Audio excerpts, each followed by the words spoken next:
Trứ ba Đó chặt hơi lươn ấp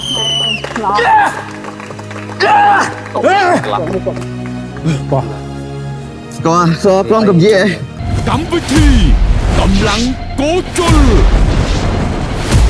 ខ្ញុំហើយនឹង David គឺបានកត់សម្គាល់ទៅទីរួចហើយតាំងពីក្រុមបងជាយាដំបូងមករហូតដល់ក្រុមខ្ញុំបានចងចាំនៅវិនាទីទុកហើយខ្ញុំនឹងរៀបគ្នាឲ្យល្អដើម្បីយកវិនាទីឲ្យតិចជាងពួកគាត់ Rồi chăm tha nè từ pi từ xa ca kia đôi chị cu này chẳng bà ហាមជើងធ្លាក់ដល់ដី ខ្ញុំអត់យកសោមកកាន់ទេគឺខ្ញុំយកសោនោះមកខាំនៅនឹងមាត់តែម្ដងខ្ញុំខ្លាចថាបើសិនជាដាក់នៅដៃទៅរត់ធ្លាក់គឺចប់អញ្ចឹងសុខចិត្តខាំនៅនឹងមាត់ឲ្យជាប់មកដល់គឺលុកចាក់ ត្រូវ ខ្ញុំជាមួយ David ហ្នឹងគឺខ្ញុំយល់ចិត្តគ្នាល្អណាស់ហើយការដាក់ម៉ូដាក់អីគ្នាហ្នឹងគឺត្រូវម៉ាច់ដល់ពេល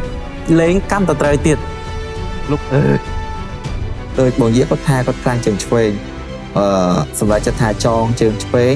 របស់ខ្ញុំជាមួយ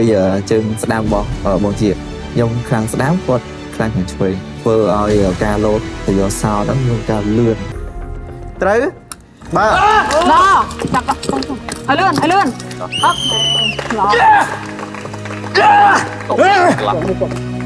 bỏ Còn so con cầm gì vậy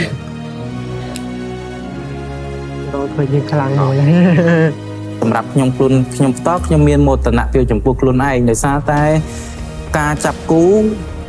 ហើយនឹងការជ្រើសរើសដៃគូលេងគឺខ្ញុំជ្រើសរើសបានល្អនៅក្នុងវិញ្ញាសានេះ ហើយឃ្លាមឈ្នះភ្លាមរកខ្ញុំគាត់ពីសវ័តប្រា2025បន្តពីច្រើនរង្វាន់ពីប្រវត្តិកំពង់គួជល